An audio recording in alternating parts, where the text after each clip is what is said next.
I think, half of them or two-thirds of them are just little boys. They think they're playing little boys' games, right? A third of them mean big business, huh?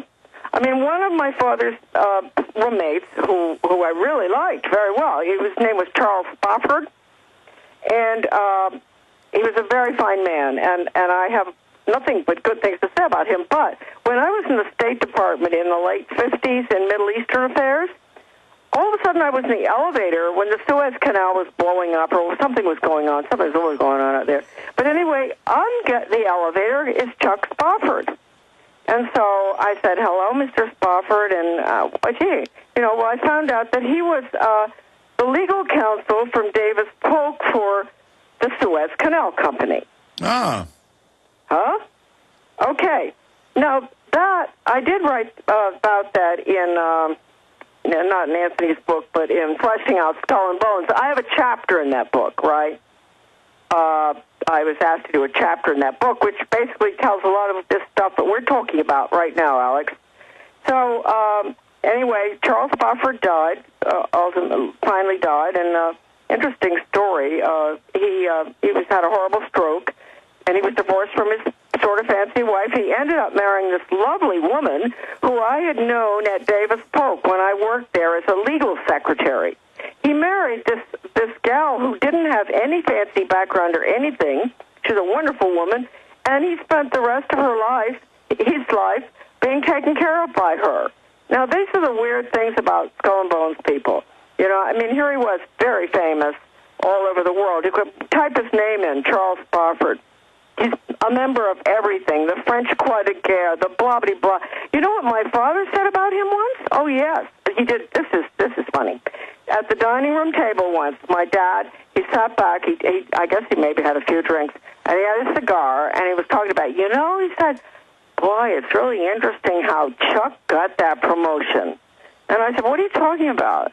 And he said, well, Chuck Spofford, the one I'm talking about now, he said, when he was just a private or something or a lieutenant in World War II in Europe, but after he got promoted to being the undersecretary for NATO or something, and Dad said, it's really interesting how some people can rise to the top. Yeah, he was making a joke. Charlotte, we're almost out of time. All of this is intriguing information. Aaron, you've got comments about Skull and Bones. Just a little bit about Averell Harriman, who was one of the major players in the 20th century. Hi, Charlotte, by the way. Hi there, nice Aaron. to talk to you. I saw his name in the membership list you have. He has a bio, maybe 2/3 of a page long, and his public bio just shows how much he was involved with Russian diplomacy. It's on record that he knew Stalin more than any other person not from Russia. And then you read Tarpley and you read Sutton and these other authors about how much he and Prescott Bush at Brown Brothers Harriman were involved in setting up the Soviet Union. Oh, absolutely, yes. Harriman is such an important one. And,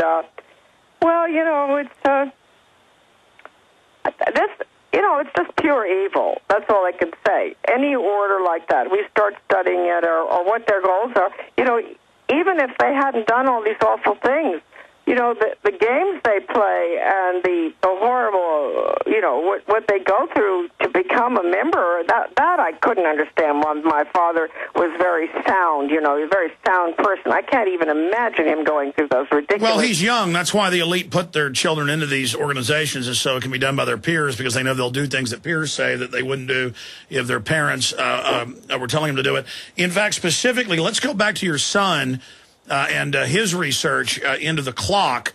And I've done other research in other occultic orders where they can basically do a spell where they claim that this spirit is attached to you as long as the clock is still moving. Well, I think that's probably what Samuel was talking about. Yeah.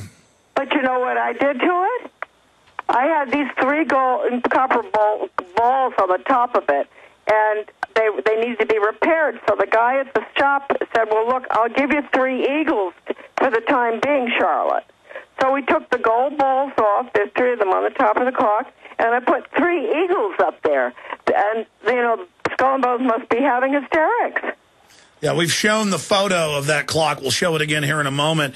But specifically from your son's research into it, I mean, what other occultic information do you have, or was there anything, any other little things that your father was concerned about?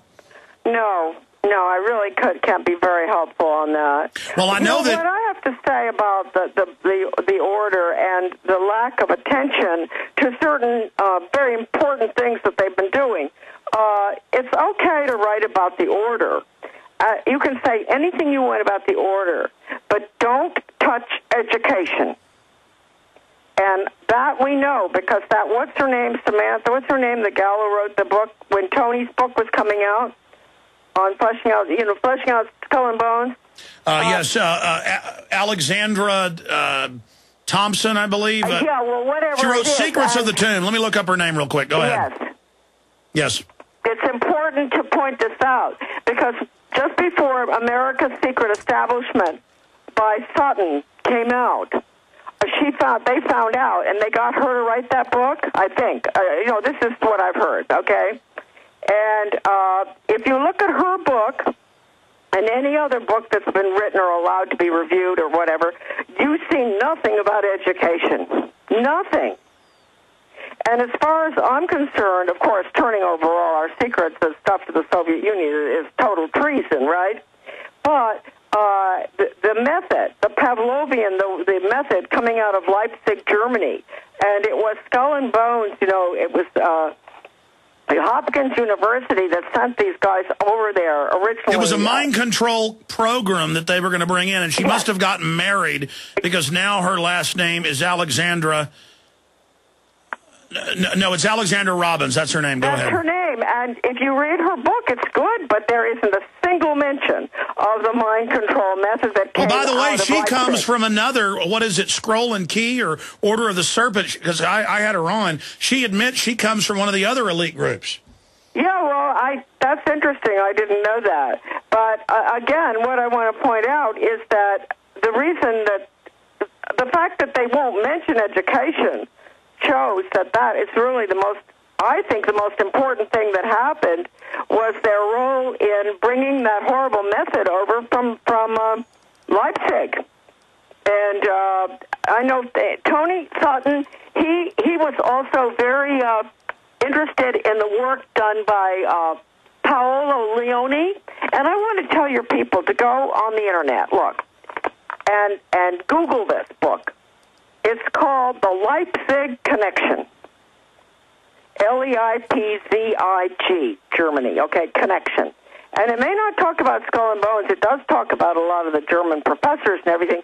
But that book, to me, people will say, my book's great, everybody else's book is great. I think the most important book ever written on American education is called The Leipzig Connection. And you can order it, because that's what's going in right now. Now, Antony Sutton also felt that was the most important book, because he has quoted from it in his marvelous book on the order. Well, everything is education, and they federalized it. Now they're internationalizing it. People get more and more dumbed down. They can't communicate. And then, oh, by the way, it's an incredible article in National Geographic about Singapore and a British intelligence operative. They don't admit that, but it's public, and an admitted communist, from the big government-funded Oxford, the minister mentor. He posed as an anti-British guy to bring in the new government, and they admitted here that their system of education is to dumb people down so that they can't communicate, so they can just be factory drones. And they admit it's tyranny, and they admit the Singapore model is for the entire world. But it's just so incredible to see now, Charlotte, how out in the open they've gotten with all of this. Well, I wish you'd send me that, will you? Yeah, it's a National Geographic, January 2010 issue. National Geographic, Merging Man and Machine is the cover of it. And I had gotten it, for a separate issue, wanting to read about the bionic stuff, which is another system, which, again, I'm for technology, but they're using it for control. But it's got the article about about Singapore, and it's just so scary. The first photograph in it basically promotes the draconian controls that they're putting into the country. I wonder, I knew that Singapore was bad on that. I'm going to be in Singapore, actually, for a little bit. But I'm really Alex, please don't forget. You're probably going to forget, but will you get Aaron or someone to please send me at least the title so I can Google that article? Yeah, the title is The Singapore Solution.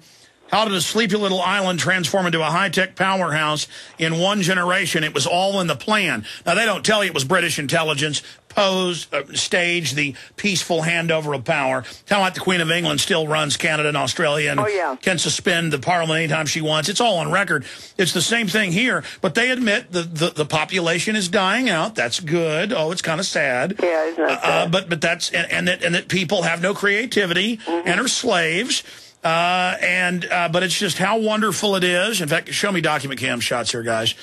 Huh. And I really want to have that. It's the least you can do for me.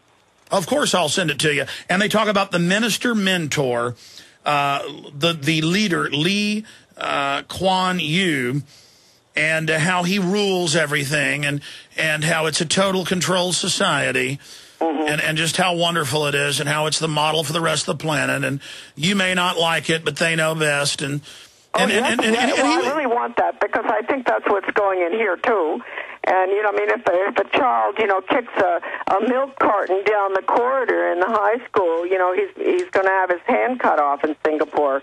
And we're getting there here. Oh no, they say this is the model now, that the global elite love it, and it's what we're going to have. Right. And they talk about how great it is. Well, I just hope that the American people will. Well, Alex, I don't know what we do without your show and your character, your personality, which is so in their face. I love it. Well, these are very sick people, and they say we're animals in here, and that the ruling elite knows best, and that freedom is bad. I mean. It's so sick, though, that they now just put it out in the open, Charlotte. Well, that's why I want to see it. And if you don't send that to me, I'm going to be very upset. Was there a photo of scanning someone's forehead? Oh, yeah. It talks about the medical tyranny and how great it is. Oh, yeah. Please, please, please. Well, who knows? I can read it on the boat, and maybe when I get to Singapore, I can get in some trouble. No. We don't want that to happen. You're not allowed to. Just like China, they shut down the only independent magazine today in China, and our government says that's good now. And now the FCC is announcing they're taking over the internet.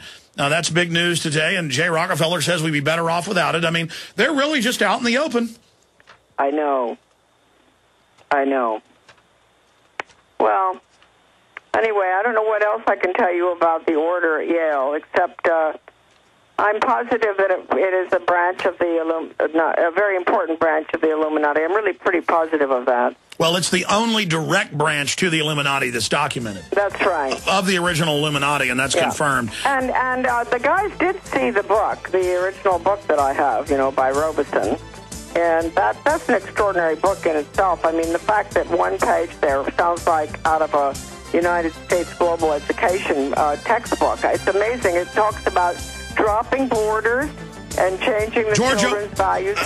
Charlotte, we're out of time. We're going to be right back after the break. We're going to overdrive. Stay with us. Coast to coast, direct from Austin. You're listening to the Alex Jones Broadcasting Network.